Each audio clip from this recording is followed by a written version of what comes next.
Muito se fala sobre TDAH em crianças e adolescentes, mas, além disso, também é importante abordarmos os sintomas e tratamentos desse transtorno em adultos. Sabe aquela pessoa desatenta, inquieta e com dificuldades para se organizar? Ela pode ter TDAH e nem saber. No caso do diagnóstico de TDAH em adultos, claro que ele tem que prevalecer os sintomas presentes desde a fase da infância. Isso é uma via de regra, precisa estar presente antes dos 12 anos.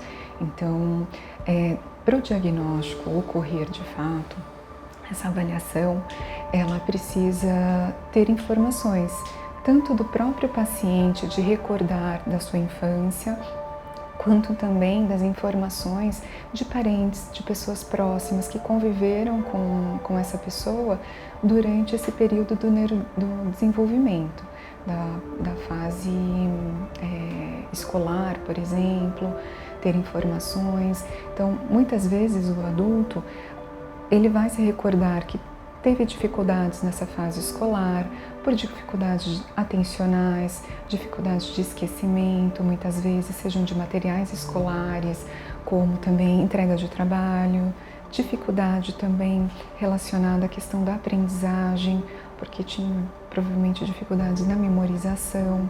A nossa atenção, ela está muito associada também com o nosso funcionamento da memória. Então, para a gente memorizar melhor as coisas, a gente precisa estar mais focado. Então, prestar mais atenção em determinadas coisas, principalmente em conteúdos escolares, acadêmicos.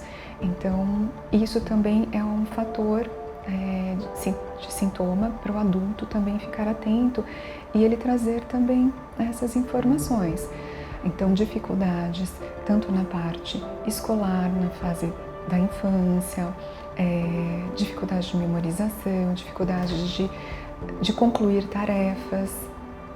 No adulto, na fase adulta, tem também, isso vai impactar na fase do adulto, nas dificuldades de manter-se focado para os seus trabalhos, seja para a entrega de um trabalho, seja para ficar focado numa reunião durante um tempo maior.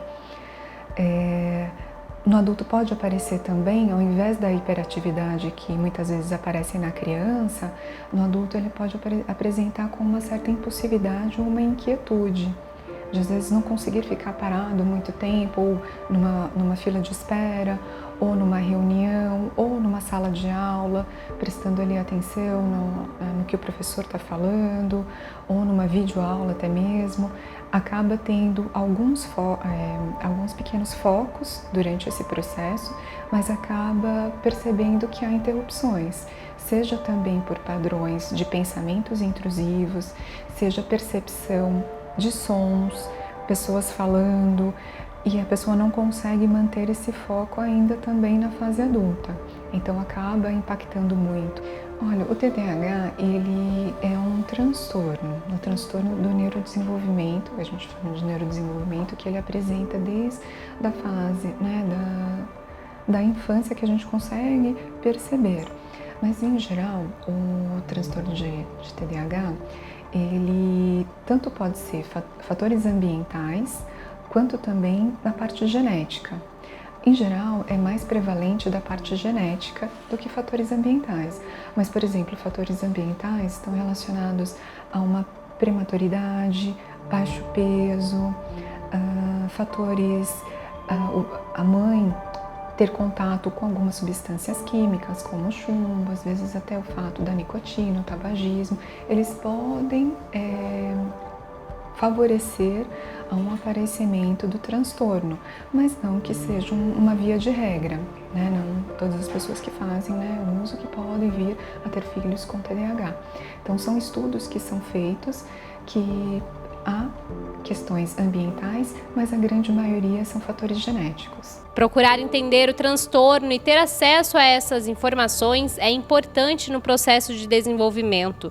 Além de reduzir preconceitos, contribui para que mais indivíduos procurem ajuda especializada para conquistar mais qualidade de vida e bem-estar.